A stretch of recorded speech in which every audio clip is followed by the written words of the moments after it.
네, 하나님 말씀 보겠습니다. 하나님 말씀은 히브리서 2장 1절, 14절, 18절. 히브리서입니다. 신약성경 353년.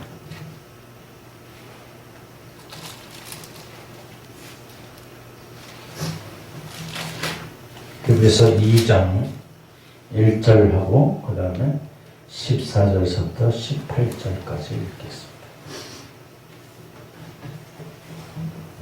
먼저 히브리서 2장 1절입니다. 같이 함께 봉독합니다. 시작. 그러므로 우리는 들은 것 중에 더욱 유념하여 우리가 흘러 떠내려가지 않도록 하니 마땅하니라. 14절부터 18절의 말씀입니다. 자녀들은 혈과 육에 속하였음에 그도 또한 같은 모양으로 혈과 육을 함께 지니심은 죽음을 통하여 죽음의 세력을 잡은 자 곧 마귀를 멸하시며 또 죽기를 무서워함으로 한평생 내어 종노릇하는 모든 자들을 놓아 죽여 하심이니 이는 확실히 천사들을 붙들어 죽여 하심이 아니요 오직 아브라함의 자손을 붙들어 죽여 하심이라. 그러므로 그가 범사의 형제들과 같이 되심을 마땅하도다. 이는 하나님의 일에 자비하고 신실한 대제사장이 되어 백성의 죄를 속량하려 하심이라. 그가 시험을 받아 고난을 당하셨으니 시험 받는 자들은 능히 도우실 수 있느니라. 아멘. 하나님의 귀한 말씀을 통해서 하나님의 은혜가 우리 가운데 있기를 소망합니다. 아멘. 찬송가 168장입니다. 하늘에서 찬송에 들리는 그날.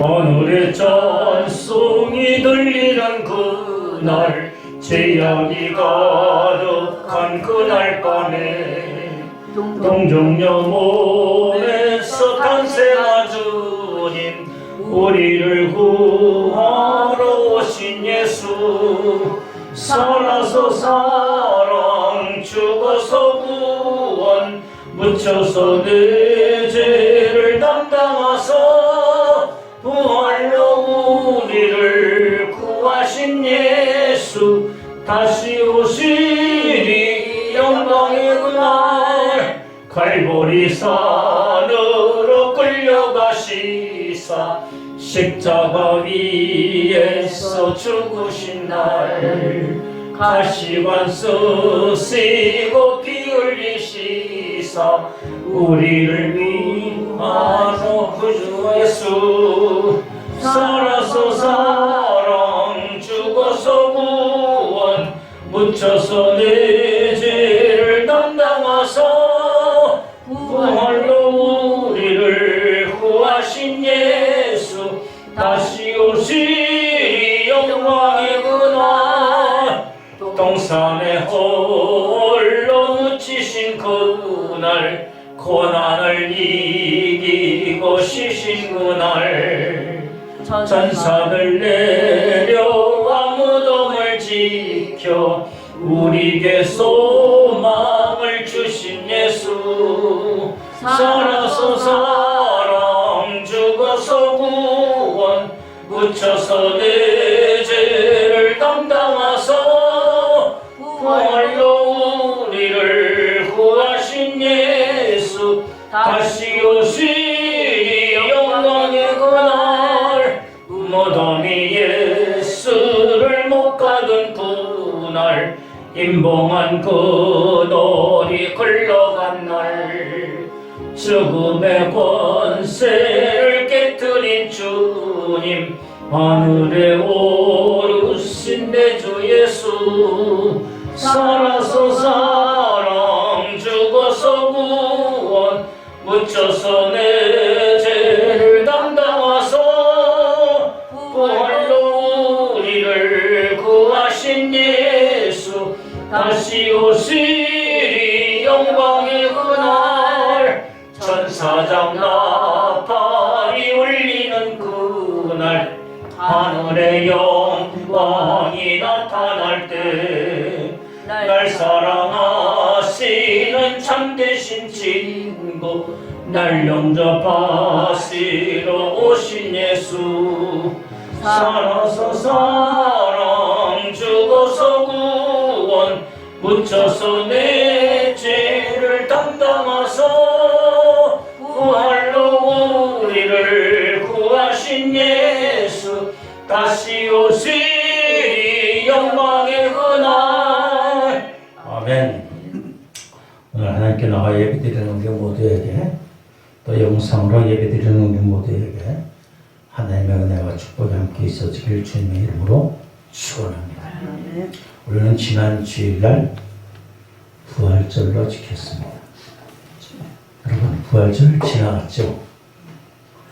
부활절이 지나갔으니까 우리는 부활을 다 잊어버릴지도 몰라요. 이게 문제예요. 1년에 한 번 행하는 부활절 그냥 기념식이 될지 몰라요. 교단적으로 보니까 교회적으로 보니까 부활절 기념 예배라고 그래요. 기념 예배. 물론 기억해야 되죠. 근데 그 한 날만 기억하는 거예요. 여러분 지난 주일에 부활절을 지켰는데 여러분 부활하셨습니까? 예수님의 부활이 여러분의 부활이 되고 있습니까? 근데 많은 사람들이 이게 문제. 그냥 예수님은 부활했어. 지난주에 부활하셨어. 나도 그냥 지난주에 부활했다가 다시 죽었어. 다시 잊어버렸어.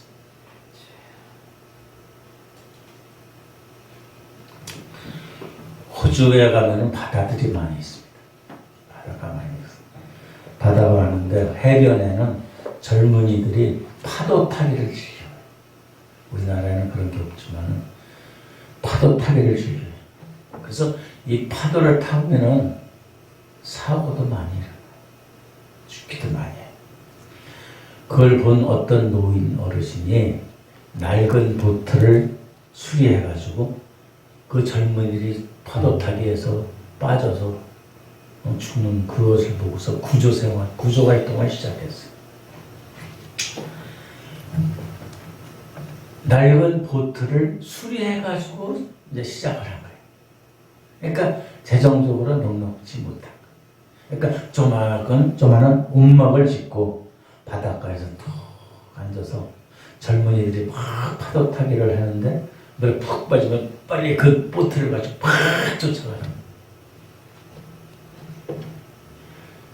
이 어르신 노인이 이런 일을 행하는 게 소문이 나가기 시작했어요. 그러니까 많은 사람들이 서로 도와주겠다고 막 오게 됐어요. 그러니까 많은 사람들이 도와주겠다고 하니까 이 움막이 있던 망대가 이제는 거창한 높이 세워져 가지고 매서 이렇게 볼 수 있는 그런 망대로 나가 있어요. 장비도 낡은 보트가 아니라 최신식 장비가 됐어요. 나중에는 이런 거를 알고서 가장 냄새를 잘 맡는 사람들이 있어요. 정치인들. 네. 그리고 관광객들이 몰려들어 있어요. 가가지고 같이 한번 사진 찍어보고서 자기도 그래 이런 일을 한다. 그래요. 우리나라에도 그런 국회의원 된 사람들이 많죠. 맨 처음에는 이 노인이 수영복 하나에다가 초라하게 이렇게 구조생활을 했는데 이제는 재정적으로 사람들이 막 몰려들기 시작해요. 또 정치인들이 매스컴 펴가지고 어떻게든지 그 정치적인 자기 입지를 세우려고. 그러니까 이 노인이 이제는 수영복이 아니라 정장을 입고. 왜? 국회의원들이 오고 누가 오고 이러면 사진을 찍어줘야 돼. 수영복 입고 낡은 것을 입고서 사진 찍을 수는 없어요. 다 떨어지는 움막에서 사진 찍을 수는 없잖아요. 그리고 이 노인이 사람들이 오면은 이제 설명을 하는 거예요. 내가 왜 구조를 시작했고 어떻게 했는지. 점점 이 노인이 바빠지기 시작했어요. 그러니까 사람들이 모이니까 이제는 잠잘 때가 필요한 거예요. 숙소도 지금. 숙소를 지는 뭐예요? 사람이 많으니까 식당도 필요해요. 그러니까 매일 사람들이 북적북적했어요. 그러니까 젊은이들이고 나이 많은 사람들이 와가지고 사람이 많으니까 파티를 해요. 먹고 즐기는. 이 노인은 더 이상 구조 생활을 하지 않았어요. 왜? 바다를 이렇게 바라보면서 빠질 사람을 볼 시간이 없는 거예요. 인터뷰하기 바쁘고, 소개시켜주기 바쁘고, 사진 찍기 바쁘고.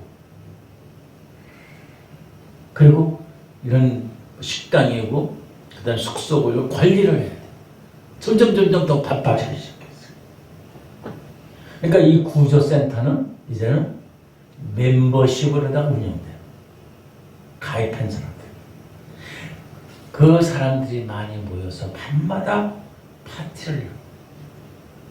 그리고 자기가 어떤 일을 했는지 막 그런 얘기를 즐겨하는 그런 장소와 그런 환경이 되기 시작했어요.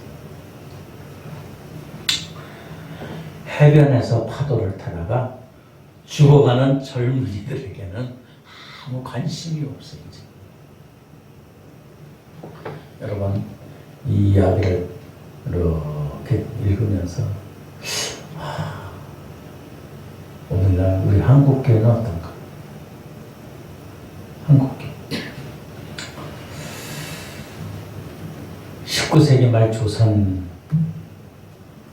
모든 조세와 통치시설이 붕괴돼서 봉건적인 모습이 깊어갔죠. 한국교회는 선교사들이 들어와서 복음이 들어왔어요. 그래서 문맹, 글씨도 모르는 자들에게 글씨를 가르쳐주고, 그 다음에 성경에 대한 것도 가르쳐주고, 특별히 한국 사람들은 성경적인, 성서적인 기독교가 아주 강해. 왜? 유교적으로 나오는 그런 책들에 대한 그러한 읽는 것들이 많기 때문에 특별히 성서 연구에 아주 심했어요. 그리고 이 성경에 나오는 그 출애굽 이스라엘 민족들이 예수 십자가의 이야기들이 마치 고난을 당한 한국인과 똑같은 것 같아요. 거의 비슷한 것 같아요. 그래서 민족 의식을 일으키고 구원과 해방에 커다란 영향을 주면서 위안과 소망을 주었어요. 특별히 한글로다가 출판돼서 성경이 팍 퍼지게 됐어요. 그랬더니 기독교가 대중화가 되기 시작했어요. 기독교가 대중화시켰는데 그래도 아직도 회개하지 못하고 각성하지 못한 자들이 있기에 1907년에 평양 대부흥 각성 성령 운동이 시작했어요. 예. 그 성령 부흥의 그 시점을 통해서 한국 교회는 다시 발전해요. 다시 부흥했어요. 그래서 많은 세계에서 제2위로다가 선교사를 많이 보내는 그런 나라가 됐어요. 근데 점점 비대해지니까 이제는 자기 교회들만 찾기.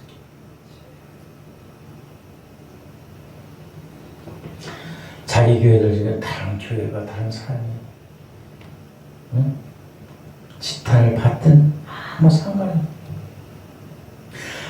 하나님의 말씀이 성경의 본질에서 어긋나기 시작한 거예요. 오늘 우리 한국교회는 어떻습니까? 하나님의 말씀으로 든든히 섰던 교회들이 과연 얼마나 있을까? 하나님의 말씀의 사랑에 응가해서 믿음의 삶을 살고 있는 그러한 교회들이 얼마큼 있는지.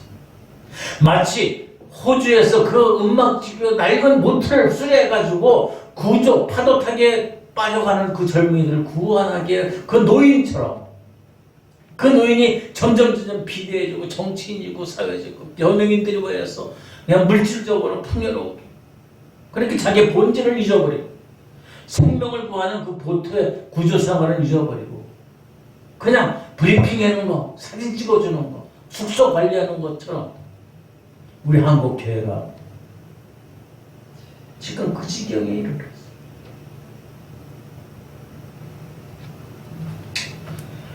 한국교회 성도들은 어떨까요? 성도들은 마치 자기가 큰 교회 다니면 자기가 무슨 큰 믿음이 큰 것처럼 진실한 소망하는 그런 삶 가운데 믿음 가운데 있지 아니하고 겉으로 외형적으로 외식적으로만 선택하기 굳이 없습니다. 우리는 지난주를 부활주의를 지켰습니다. 부활절 아침에 예수님은 무덤을 떠나서 제자들에게 갈릴리로 가라. 왜 무덤을 떠나서 갈릴리로 가라 그랬을까? 무덤이라는 것은 과거의 추억을 기념하기 위한 것.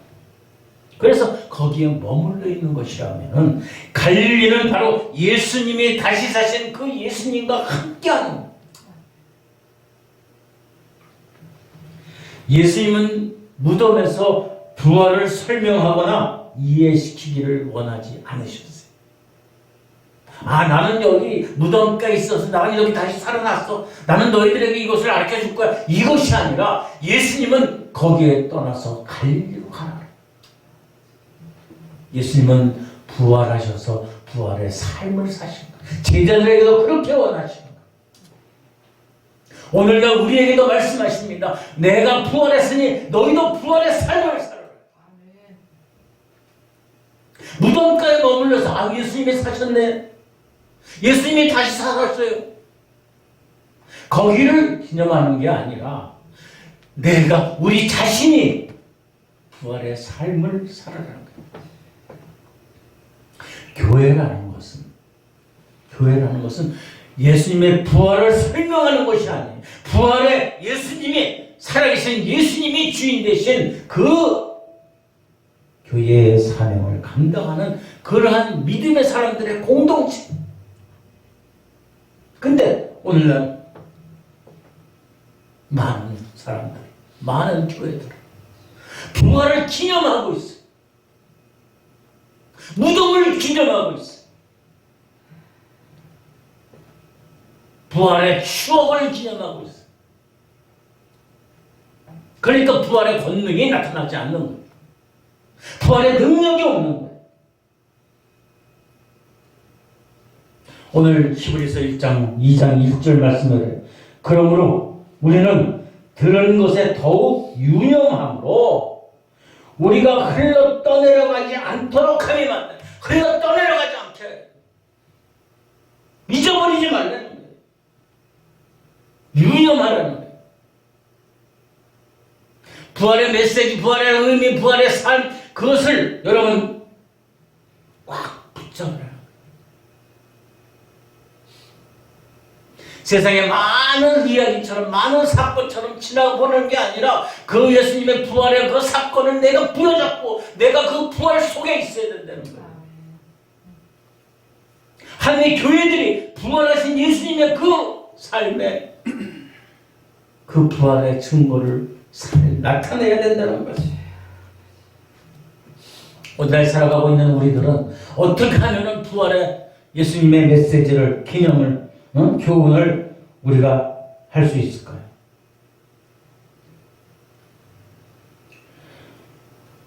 (14장) 2장 14절에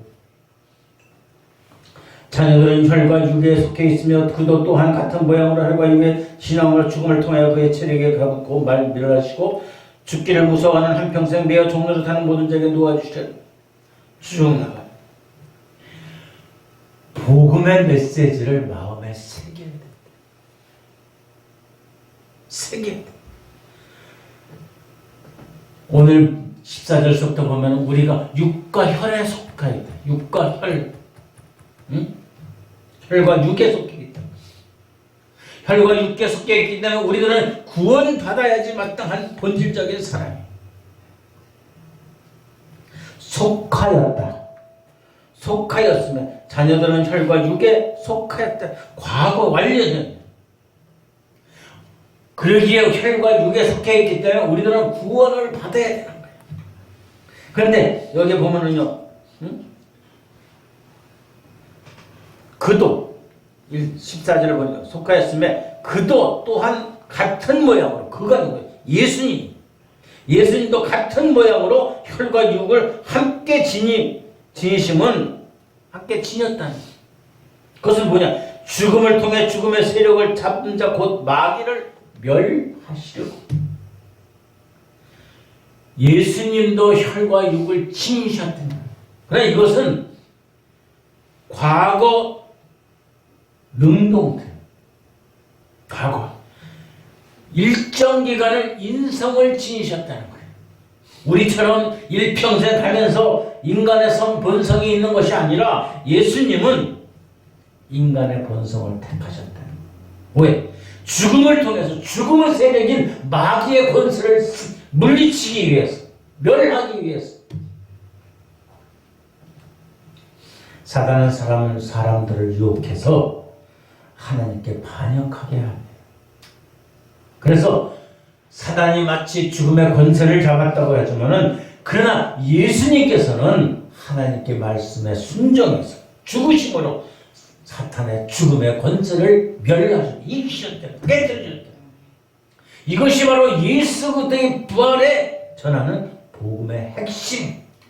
이것을 날마다 우리 마음에 새겨야 된다. 잊어버리고 흘려버리는 것이 아니라 우리 마음에 새겨야 되는 거예요. 이 부활의 메시지, 부활의 은혜를 우리가 새길 때에 우리의 죄와 시험과 죽음과 공포, 두려움, 탐욕, 염려 모든 것들을 우리는 물리칠 수 있다는 사실이에요.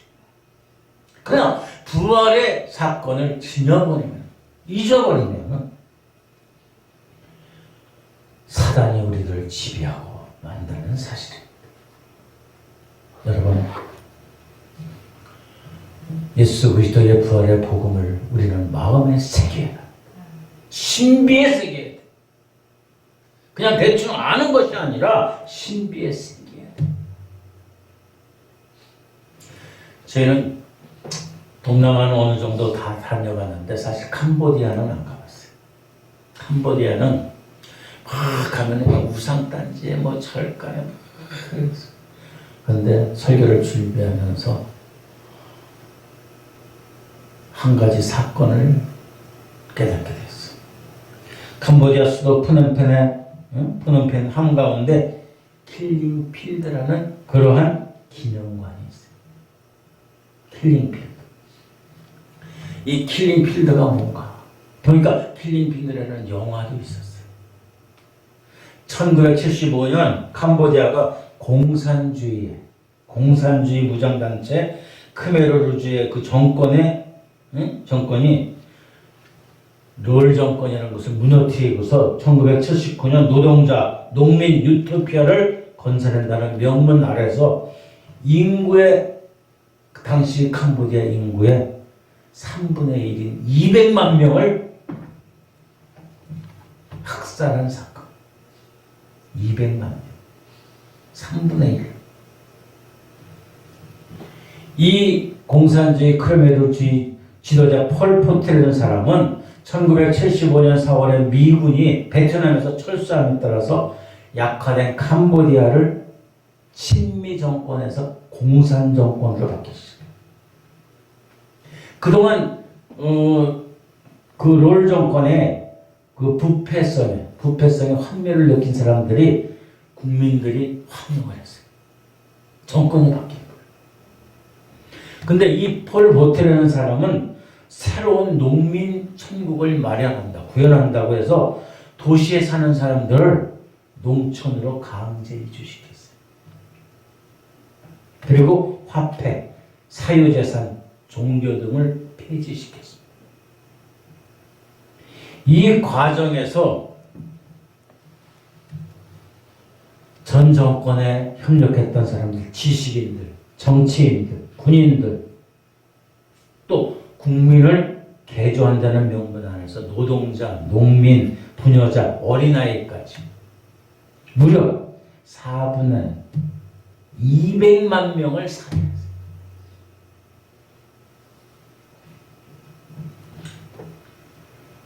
이 킬링 필드라는 그 단어의 필드, 장소야. 킬링, 죽음, 대량 학살 현장. 다시 말해서 인간 도살자들. 보니까요, 사진에 보면 해골들이, 사람 머리 죽으면 해골만 있잖아요. 그 해골들을 다 쌓아놨어요. 끔찍해. 죽음의 현장. 뭐 그냥 길에서 죽은 사람들, 개토랑에서 죽은 사람들, 비닐봉지에서 세워서 죽인 사람들, 뭐 이루 말할 수 없어.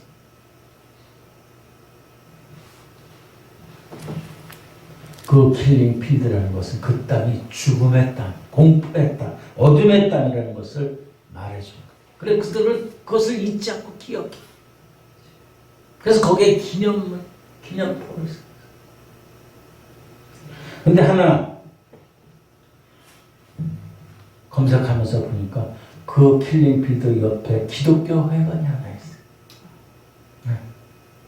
그게 봉사, 그 단체 이름이 뭐냐면 하나봉사예요. 하나봉사. 저도 처음 알았어요. 하나봉사인데 한국이 아시아의 지역,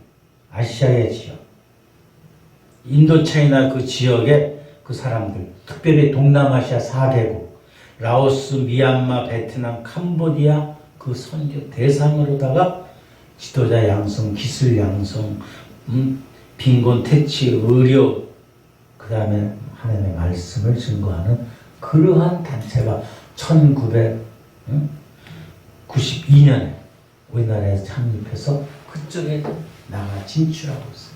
거기에서 그들이 기독교 회관을 했는데 그 이름은 뭐냐면 리빙필드, 살아있는 장소. 죽음의 장소인 킬링필드에 리빙필드라는 명칭으로 사회적인 복음의 정수를 증거하는 그러한 기관이 있다. 여러분, 우리는 우리 속에 이 킬링필드가 되면 안 돼요. 죽음의 장소가 학살이 되면 안 돼요. 내 속에 예수가 죽어버리면 안 돼요. 내 속에 예수님이 살아야 리빙필드가 돼요.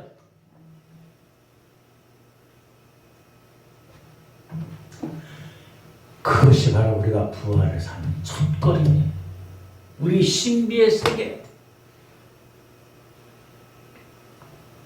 또한 우리가 부활의 삶을 살기 위해서는 우리는 십자가를 결단해야 돼. 부활로 산다는 것은 뭐예요? 날마다 내가 사는 것이 아니라 날마다 죽기를 결단하는 거예요. 살기를 결단하는 것이 아니라 날마다 죽기를 결단하는 것이 부활의 삶이라는 거예요. 내가 하나님의 은혜를 받는 것, 그것은 하나님의 은혜. 그럼 내가 결단할 것은, 내가 지어질 것은 십자가에 내가 죽고 사는 거예요. 십자가. 대부분 사람들은 위로 올라가는 삶을 살려요. 뭐 출세하려고 그래, 성공하려고 그래, 부를 누리려고 그래, 명예를 누리려고 그래. 그것이 인생의 목표가 되고 있어요. 그런데 예수님은 어떠십니까? 예수님은 내려오셨어요. 위에서 내려오셨어요. 하늘에서 내려오셨어요. 죄인인 우리를 구원하시기 위해서 죄인의 자리에서 이 땅 가운데 오셨어요. 그래서 그걸 시작해서 예수님의 하나님의 구원의 역사는 이루어진 거예요. 예수님은 위대한 구원을 이루시기에 하나님께 복종하셨어요. 순종하셨어요. 우리들도 예수 그리스도를 따라가는, 예수와 함께하는 예수 그리스도의 제자라면 우리가 아무리 힘들어도 우리는 아래로 올라가는 복종을 우리가 살아야 해요. 오늘 설교 제목은 그거예요. 아래로 올라가는 삶. 아래로 내려가는데 어떻게 내려가는 것이 올라가는 삶이에요. 아래로 내가 죽는 것이 바로 올라가는 삶이에요.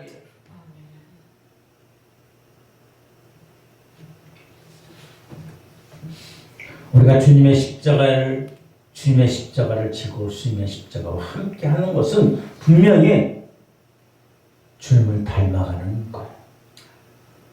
우리는 그렇게 예수님이 행하신 그대로 우리는 따라가는 거예요. 바로 우리가 섬기기 위해서 우리가 내려가야 돼요. 그런데 내려가는 것이 아니라 그것이 바로 우리가 하늘로 올라가는 거예요. 역설적인 부활을 살아가는 역설적인 방법이에요. 우리는 우리의 시간과 우리의 물질과 우리의 건강과 우리의 은사와 탤런트를 재능을 죽이기로 결단해야 돼. 그럴 적에 우리는 부활을 누릴 수 있다는 것. 하나님께 소망을 두고 하나님의 올라갈 천국의 소망에서 우리는 올라갈 수 있는 삶을 살아갈 수 있다는 것.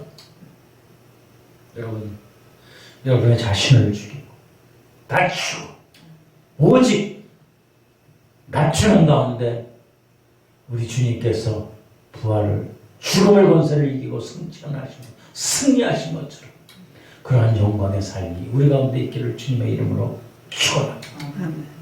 또한 부활은 모든 일을 살리는 그러한 삶을 실천해야 돼. 태어난 지 얼마 안 되는 쌍둥이가 있어요. 근데 그 한 아이가 심장에 심각한 결함이 발견됐어요. 부족함이 발견됐어요. 그래서 의사들은 두 아이 중에 하나는 죽어야 될 거라고 그랬어요. 상태가 점점 악화되어 있어요. 그런데 한 간호사가 이렇게 제안을 했어요. 쌍둥이니까 하나의 인큐베이터에 넣읍시다. 따로 있었는데 하나의 인큐베이터에 둘을 같이 넣죠. 그 의사들이 이거는 안 된다. 의학적으로. 그러다가 회의를 거쳐서 의사들이 고민한 끝에 그래. 그러면 엄마의 자궁이 하나 있어. 거기서 두 아이가 있듯이 한 인큐베이터 안에 같이 집어넣죠. 어차피 죽을 거예요. 그래서 한 인큐베이터 안에 두 생명을 집어넣어요. 그랬더니 인큐베이터 들어갔던 그 쌍둥이 아이들이 서로 하나가 됐어요. 서로 껴안기 시작했어요. 그러니까 심장이 약했던 그 아이가 감싸주는 그 다른 아이의 그 온기를 받아서 점점 정상으로 회복돼요. 아무런 이유도 없이 약해졌던 그 심장이 정상을 되찾기죠. 혈압도 체온도 정상으로 돌아와요. 그 둘이서 이렇게 포옹하는 그러한 인큐베이터에 있는 그것을 사진 기사가 찍어요. 그래서 생명을 구하는 포옹이라는 그러한 제목으로 사진 기사가 실려가 합니다. 무엇을 말씀하냐면 우리 자신이 살아계신 주님과 동행할 적에 우리의 손과 가슴과 우리의 온 지체, 우리의 삶이 죽어가는 사람들을 살릴 수 있다.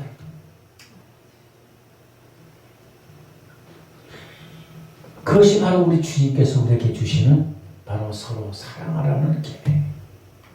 우리가 부활의 능력, 부활의 은혜를 차고 넘칠 적에 우리가 가는 곳곳마다 어둠이 물러가고 죽음이 물러가고 아픔과 고통이 물러가고 사라지고 모든 것이 회복되어지고 그러한 삶을 우리는 일으켜 줄 수 있다는 것이죠. 야고보서는 말합니다. 행함이 없는 믿음은 죽은 믿음.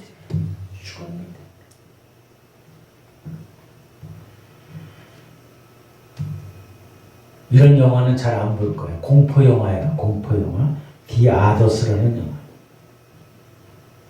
빚을 잃어가지고 희귀병을 앓는 두 아이가 있어요. 응? 근데 그 아이들을 지키는 어머니가 여인이 있어요. 근데 어느 날 하인 세 사람이, 새로운 사람이 그녀의 집에 찾아왔어요. 찾아오고 나서 밤이면은 막 귀기하는 음성이 들 거야. 피아노 소리가 나고, 그 다음에 막 위층에서 막 발자국 소리가 나오고 막. 그 세 사람이 들어오고 나서 이 집에 이상한 기괴한 일이 발생했어요. 마치 집안에 귀신이 있는 것 같은 공포를 느끼게 돼요. 그래, 이 두 아이, 희귀병을 앓고 있는 두 아이와 그들 지키는 여인, 그들은 나중에 너무너무 겁해져요. 그런데 나중에 알고 보니까 두 아이와 이 여인도 죽은 귀신들이었어. 죽은 귀신인데 다른 귀신이 들어오니까 그에 겁이 질려가지고, 응? 자기들이 마치 살아있는 것처럼.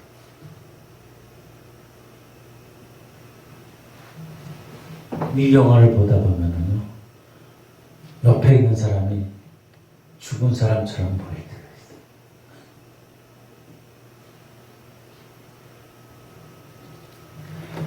있어요. 옆에 있는 사람들이 산 사람인지 죽은 사람인지 헷갈릴 때가 있어요.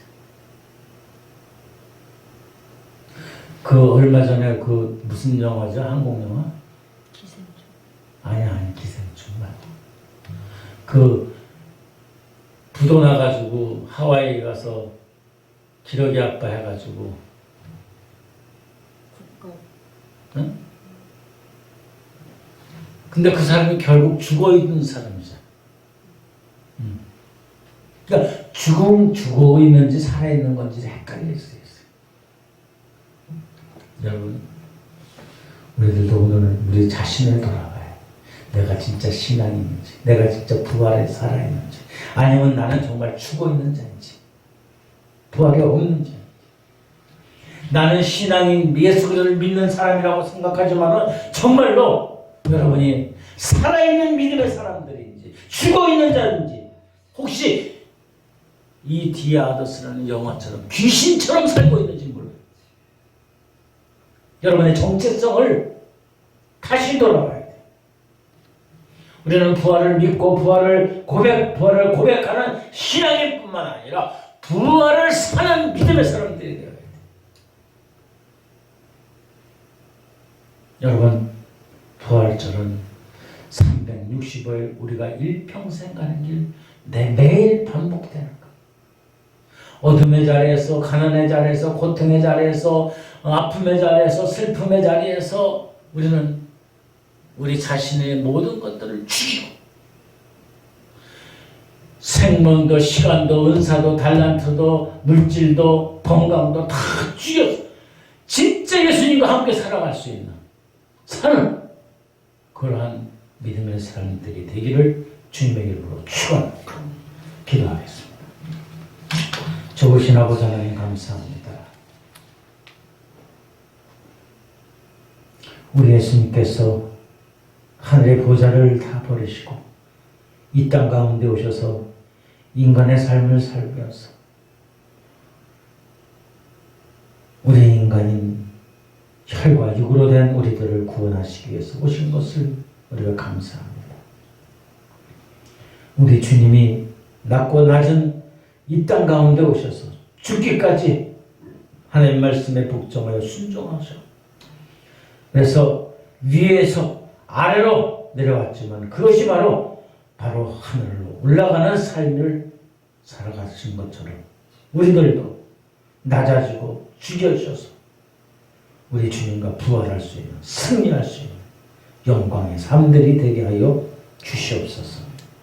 주여, 언제나 우리들 하나님의 말씀의 복음을, 부활의 능력을, 은혜를 마음에 새기고 십자가의 도로 결단하고 또 모든 이들을 살릴 수 있는 그런 믿음의 승리에 삶되게 하여 주시옵소서. 감사하며 예수님의 걸어가신 이름으로 기도드립니다.